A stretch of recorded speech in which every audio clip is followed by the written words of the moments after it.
And now it's time for Tasty Tuesdays with Renee Joplin. It's Renee Joplin, and today we're here with the owners of Trap Fusion. Can you please tell us what the origin of Trap Fusion is? Trap Fusion started, originally we were, I guess you could say, weekend warriors when it came to making, some of the cuisine that you see on the menu. We used to just make different things out of the box that, you really didn't see in Memphis. Jason is the chef. I've always, believed in him and anything that has come out of his oven or from his stove. And so, we wrote this menu maybe about 15 years ago, and, it came to fruition 3 years ago.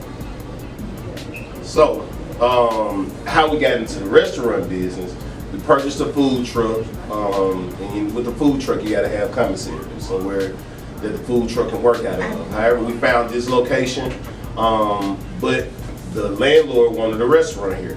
We couldn't use it for a commissary, so that's how Trap Fusion actually was born. So Trap Fusion actually stands for Take Risks and Prosper. And the fusion part, we just put a twist on everyday foods, and we just wanted to provide a healthy means for the Whitehaven community. So we wanted to provide different foods. We don't do beef or pork, and we don't use salt.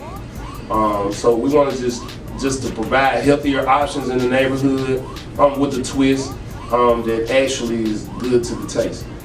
So that's Trap Fusion. Alright, speaking of the menu, so what made y'all come up with some of the names of some of the options and stuff, of the gang bang shrimp? We so Memphis. There's one thing about us, man. We so Memphis. We love Memphis. And if you look at the menu, got a lot of ties to Memphis. We got the Skinny Pimp, we got the Fat Mac Turkey Burger, Gang Bang Shrimp, Spaghetti Green Tomatoes. We just wanted to make sure that Memphis was through and through and people knew where we were from, and we just wanted to represent our city. Other than Whitehaven, what other locations do y'all have? Or are y'all looking to expand in other areas other than Memphis in general?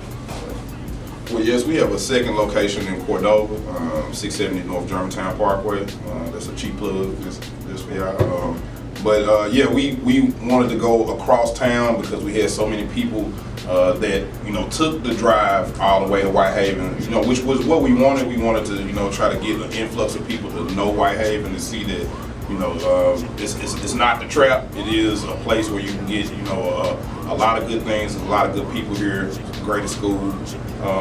It's a lot of things here that's appealing in Whitehaven, and so we wanted to take that vibe and take it across the city and be able to provide that cuisine to that part of town also. And we do plan to expand. I would like to see Trap Fusion everywhere in the near future.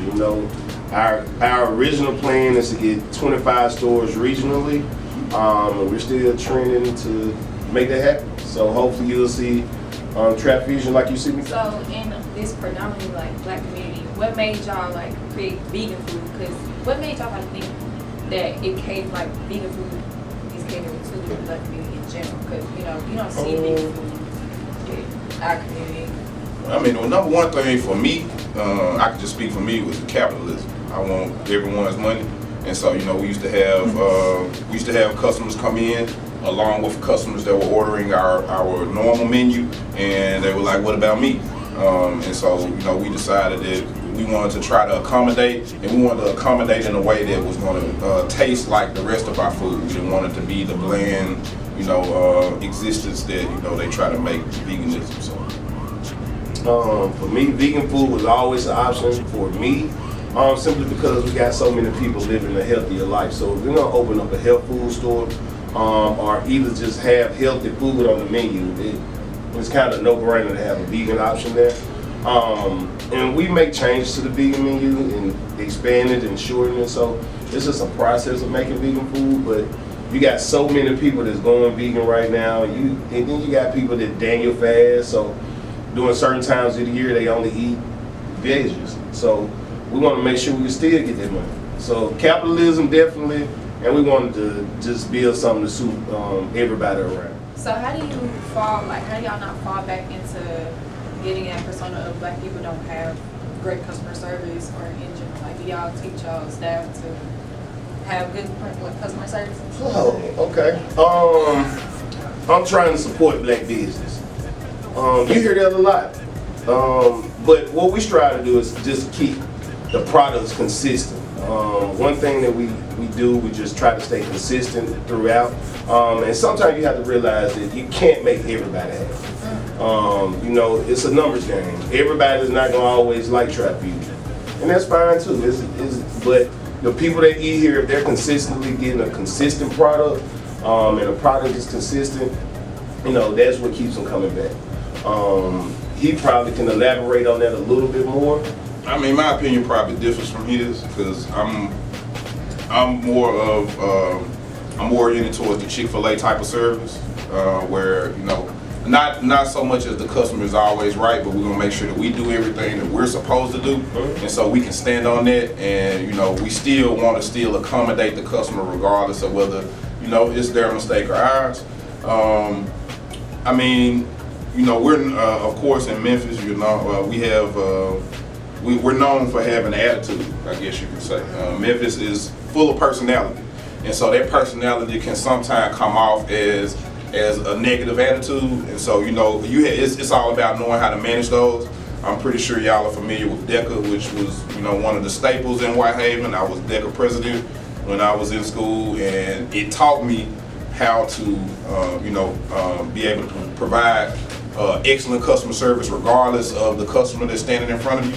We do have a lot of customers in Memphis. We have a consumership problem, I would say, in Memphis. Everyone feels entitled, and so they want more than what maybe their dollar should warrant them.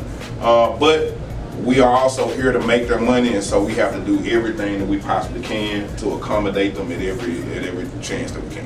What was the hardest part about starting Trap Fusion in general? Like, I know y'all came from food trucks, and then y'all came to have a field. So what was the hardest part about that in the shift? Just being an entrepreneur in a black community. You know, we don't have the resources as maybe other parts and other neighborhoods have.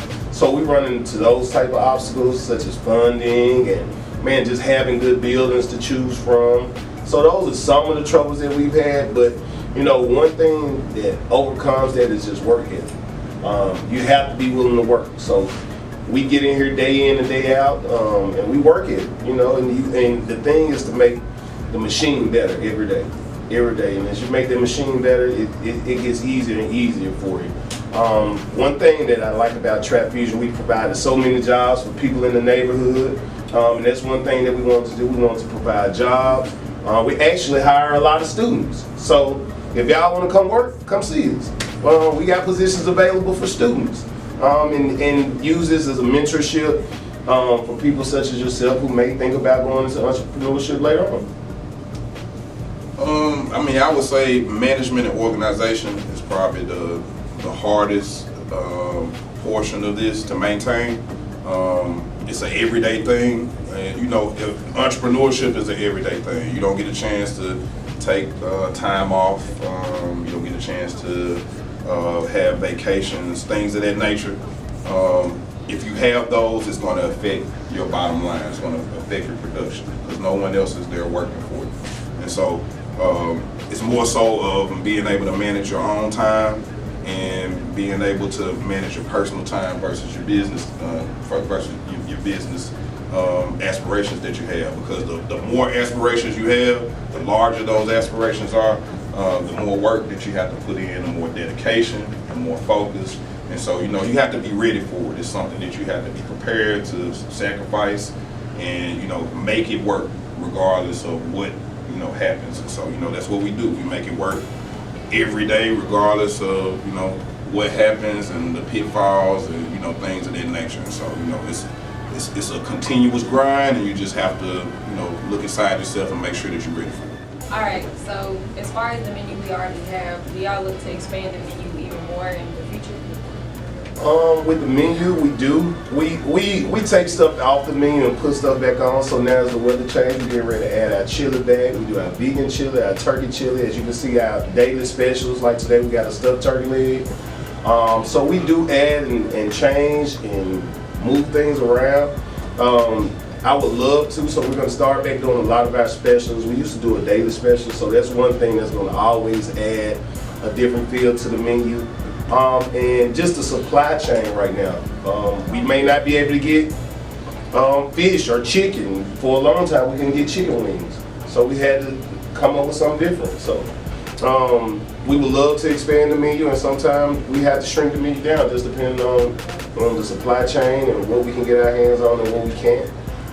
So definitely, I would see new dishes coming to the menu. We're gonna keep our tried and true. So we'll have tried and true, jerk chicken pastas, trap wings, salmon sandwiches, things like that. We're known for across the community.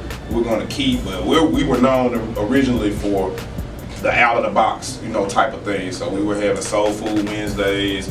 We had a special every weekend, and so we're gonna mix a lot of things up. Definitely got to keep the lamb chops. We ain't had the lamb chops, like they call us the lamb guys, right? The lamb guard. Yeah, the lamb guys. We got the lamb chops. We got the chops. So we're gonna just keep it going, man. Keep providing this good food, and man, keep feeding the people. All right, thank you for having this interview with us today, and to subscribe to TigerTube so you can get more content like this. Yes, sir. Shout out to TigerTube. Y'all follow us on Facebook, Instagram, Trap Fusion 901. You can go to our website, www.trapfusion901.com. What else we on? I think everything. We on TikTok, Trap Fusion 901. Everything is Trap Fusion 901. So if you find us, you'll be able to find us on all social media outlets. Follow us, give us great reviews if you love our food. We're on Yelp, we're on Google. We're on we're everywhere. So look forward to us being in the neighborhood near you. We appreciate that. Nobody needs nobody.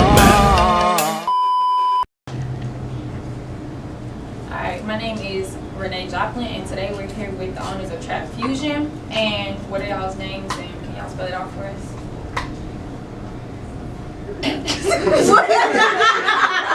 Never mind.